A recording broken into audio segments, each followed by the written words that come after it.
নমস্কার। এটি 1 থেকে 100 পর্যন্ত সংখ্যা পরিচিতির একটি চার্ট, যার মাধ্যমে শিশুরা শুধু 1 থেকে 100 পর্যন্ত সংখ্যাগুলিকে চিনবে এমনটা নয়। এর মধ্যে শিশুদের প্রত্যেকটি সংখ্যা সম্বন্ধে একটি সার্বিক পরিচিতি ঘটবে। যেমন প্রথমে বলি জোড় সংখ্যা এবং বিজোড় সংখ্যা। শিশুদেরকে চেনাবো যে সকল সংখ্যাগুলি সাধারণত অরেঞ্জ কালারটি ব্যবহার করা হয়েছে সংখ্যাগুলিতে, সেইগুলো হচ্ছে জোড় সংখ্যা, অর্থাৎ 2, 4, 6, 8 এবং 10, এগুলি সব যেমন জোড় সংখ্যা। ঠিক একই রকমভাবে যে সকল সংখ্যার এককের অঙ্কগুলোতে এই 2, 4, 6, 8 এবং 0 আছে, তাদের প্রত্যেকেই অরেঞ্জ কালার, তাই এরা প্রত্যেকেই জোড় সংখ্যা। আর অরেঞ্জ কালার বাদ দিয়ে যে কালারটি ব্যবহার, অন্যান্য যে কালারগুলো আছে সেগুলোতে অরেঞ্জ কালার নেই, এরকম সংখ্যাগুলি সবই হচ্ছে বিজোড় সংখ্যা। যেমন এই ঘরটি, এই ঘরে নেই, এই ঘরে নেই, এগুলোতে নেই। অর্থাৎ যে সকল সংখ্যার এককের অঙ্ক 1, 3, 5, 7 এবং 9, সেই সংখ্যাগুলি সবই হচ্ছে বিজোড় সংখ্যা। অর্থাৎ শিশু এখান থেকে জোড় সংখ্যা এবং বিজোড় সংখ্যা চেনার নিয়মটিকে খুব ভালোভাবে উপলব্ধি করবে। দ্বিতীয়ত হচ্ছে মৌলিক ও যৌগিক সংখ্যা।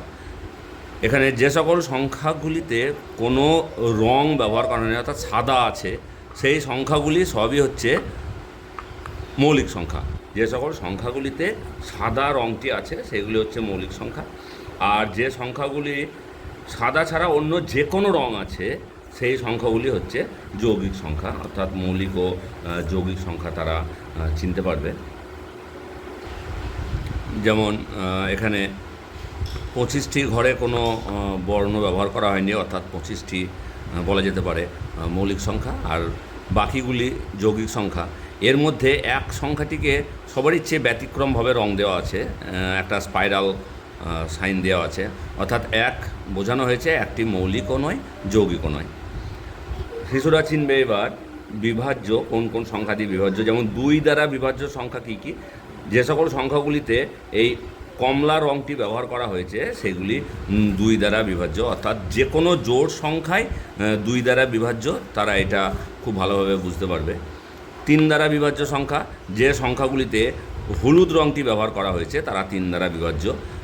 12, 21, 42, 81, 72, 57, 96, 87, 69, 60 ইত্যাদি, এগুলো সবই হচ্ছে 3 দ্বারা বিভাজ্য। একই রকমভাবে 5 দ্বারা বিভাজ্য, যাদের আকাশি রঙটি ব্যবহার করা হয়েছে, অর্থাৎ 5-এর ঘরে এবং 10-এর ঘরে।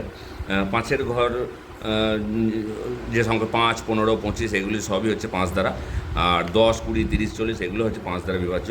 অর্থাৎ শিশুরা জানবে যাদের এককের অঙ্ক 5 এবং অথবা 0, তারা সকলেই 5 দ্বারা বিভাজ্য। একই রকমভাবে গ্রে কালারটি দিয়ে 7 দ্বারা বিভাজ্য চেনানো হয়েছে, সবুজ কালারটিকে দিয়ে 11 দ্বারা বিভাজ্য চেনানো হয়েছে, 13টাকে চেনানো হয়েছে পিঙ্ক কালার দিয়ে ইত্যাদি। এরপরেও শিশু চিনবে মৌলিক উৎপাদক। যেমন 52টায় কোন কোন রং আছে, পিঙ্ক আছে আর অরেঞ্জ আছে। পিঙ্ক এবং অরেঞ্জ, অর্থাৎ 52 সংখ্যাটির মৌলিক উৎপাদক হচ্ছে 2 এবং 13। একই রকমভাবে 60 সংখ্যাটির মৌলিক উৎপাদক হবে 5, 3 এবং 2, অর্থাৎ 2, 3, 5 দ্বারা বিভাজ্য হবে। একই রকমভাবে 84 সংখ্যাটি হবে 7 দ্বারা বিভাজ্য, 3 দ্বারা বিভাজ্য ও 2 দ্বারা বিভাজ্য, অর্থাৎ 84 সংখ্যাটির মৌলিক উৎপাদক হচ্ছে 3, 7 এবং 2। তালিকাটির সাহায্যে আমি গুণনীয়কের হয়তো স্বচ্ছ ধারণা দিতে পারবো না, কিন্তু গুণিতকের ধারণা দেওয়া যাবে। যেমন 3-এর গুণিতক কী কী, অর্থাৎ হলুদ রং যেগুলোতে ব্যবহার করা হয়েছে 6, 9, 12, 15, 21, একদম পিছন দিকে শেষ দিকটায় 93, 96, 99 ইত্যাদি। ঠিক একই রকম 5-এর গুণিতক, যে সকল সংখ্যাগুলি আকাশি রঙটি ব্যবহার করা হয়েছে সেগুলি 5-এর গুণিতক। তাহলে 5, 10, 15, 20, 25, 30, 35, 40 ইত্যাদি। 13-র গুণিতক হচ্ছে যে সকল সংখ্যাগুলিতে শুধুমাত্র এই গোলাপি কালারটি ব্যবহার করা হয়েছে, অর্থাৎ সেগুলি 13-র গুণিতক, যেমন 13 তো একটা মৌলিক সংখ্যা, যেন সাদা রং রাখা হয়েছে, একটুখানি পিঙ্ক কালারটি দেখিয়েছি। 13, 26, 39, 52, 65 ইত্যাদি। অর্থাৎ এই টিএলএমটি থেকে বা এই তালিকাটি থেকে শিশুর জোড় বিজোড়, মৌলিক উৎপাদক, বিভাজ্য এবং মৌলিক ও যৌগিক সংখ্যা ইত্যাদি শিশুরা চিনতে পারবে।